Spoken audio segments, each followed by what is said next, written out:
रुक्मिणी, प्रिय मला एक सांग. शिशुपाल, पराक्रमी शिशुपाल, हा तुझ्या सौंदर्याने ठार वेडा झाला होता. शिवाय तो थोर राजाही होता. शिवाय तुझ्या मातापित्यांची या विवाहाला संमती देखील होती. तरी देखील तू माझ्याशी विवाह केलास. रुक्मिणी, मी वयानं तुझ्यापेक्षा थोर आहे, असं असूनही तू माझ्याशी विवाह केलास. खरं खरं सांग रुक्मिणी, का? नाथ, असा प्रश्न पडण्याचं तुम्हाला कारणच काय? माझ्याशी वियोग घडून आणण्याचा तुमचा विचार नाही ना? रुक्मिणी, अगं असा विचार मी करीनच कसा? मला माहिती आहे तू प्रामाणिकपणे माझ्यावर आसक्त झाली आहेस. नाथ, सर्व जगात तुम्ही मला प्रिय आहात. पृथ्वीवरील कुठल्याही बलाढ्य राजाशी आपली तुलना नाही होऊ शकत. तुम्ही इंद्रियांचे स्वामी आहात, सर्व गुणसंपन्न, सर्व शक्तिशाली आहात. मी तुमची जन्मानुजन्मीची सखी आहे. तुमची सेवा करण्याचं भाग्य मला लाभलं, तेही आपल्याच कृपेने. सखी, प्रिय मला हजारो कांत आहेत, पण तुझ्या एवढं प्रेम कुणीही करणार नाही, किंबहुना करू शकणार नाही. सखी, तू मला पाहिलंही नव्हतंस, तरी देखील अनेक पराक्रमी गुणसंपन्न राजकुमारांना आव्हेरून तू माझ्याशी विवाह केलास. आज मी प्रसन्न आहे. माग रुक्मिणी, माग. काय हवं ते माग. मनमोहना, मला तुमचा विरह सहन होत नाही. क्षणभरही तुम्ही मला दिसला नाहीत ना, तर असं वाटतं. काय वाटतं? श्यामसुंदरा, मला तुमचं प्रेम हवंय, पण इतर सर्व राण्यांहून थोडंसं जास्त. हो रुक्मिणी,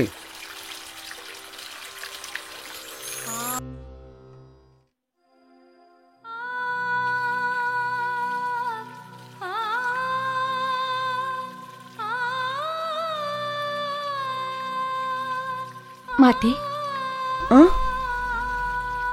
भावमुद्रे, काय म्हणालीस? आपण अशा एकट्याच या बागेत काय करताय? ही रुक्मिणीची आवडती बाग आहे. इथल्या पाना फुलांना तिचा स्पर्श झालाय. इथले भृंग तिची आवडती गाणी गातायत. ती द्वारकेला तिच्या सासरी गेली असली ना, तरी असं वाटतं ती इथेच कुठेतरी आहे, या पाना फुलात, या निर्झरात. पण माते, रुक्मिणी सासरी गेलीये हे कटू सत्य तर आपल्या सगळ्यांना पचवायलाच पाहिजे. पण खरंच सांगते, रुक्मिणी सासरी गेल्यापासून सगळं नगर अगदी अगदी मूक झाल्यासारखं वाटतंय. होय भावमुद्रे, मुलीचं सासरी जाणं म्हणजे काय असतं हे आई झाल्याशिवाय नाही कळत ग. लहानपणापासून फुलाप्रमाणे जपली आणि भुरकन उडून गेली. तिच्या आठवणीने मन अगदी घायल होत ग. माते, आवरावं स्वतःला. पण एक आनंद मात्र आहे, रुक्मिणीला तिच्या मनासारखा जीवनसाथी मिळाला. खरंय, तोच एक आनंद वाटतो मनाला. माते, महाराजही रुक्मिणीच्या वियोगाने दुखावले असतील नाही? नाही, अंतःकरणातलं दुःख ते दाखवू शकत नाही, एवढंच. माते, चलावा आपण. या ग्रीष्म ऋतूतला उन्हाळा आपल्याला नाही सहन होणार. चलावा.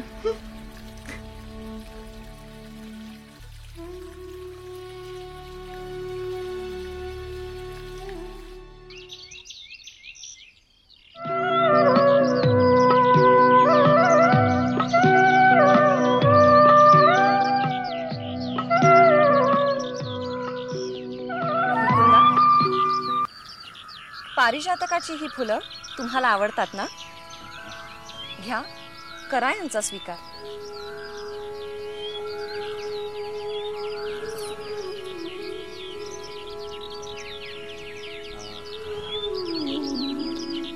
सत्यभामेसाठी पारिजातकाचा वृक्ष आपण स्वर्गातून पृथ्वीवर आणला.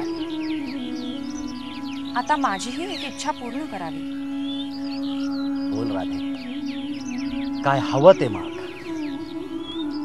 मुकुंदा, विष्णू अवतारात मी तुमच्यावर आकृष्ट झाले.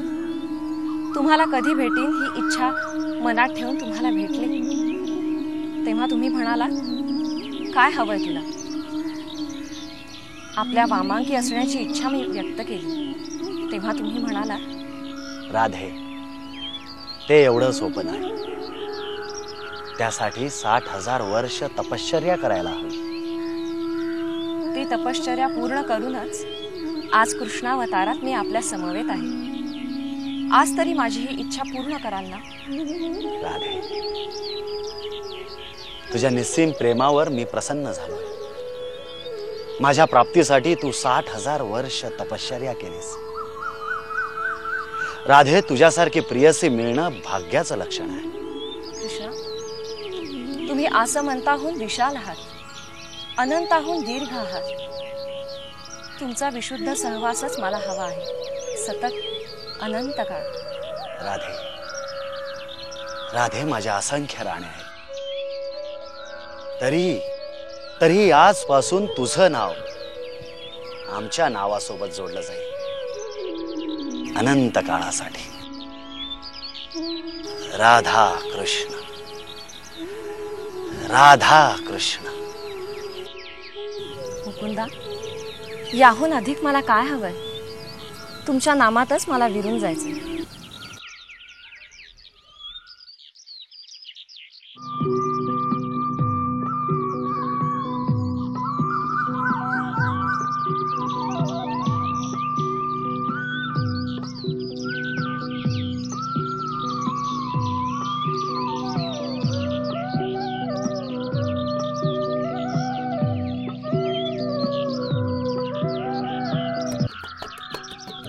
नारायण नारायण, भगवंता तुझी लीला अगाध आहे.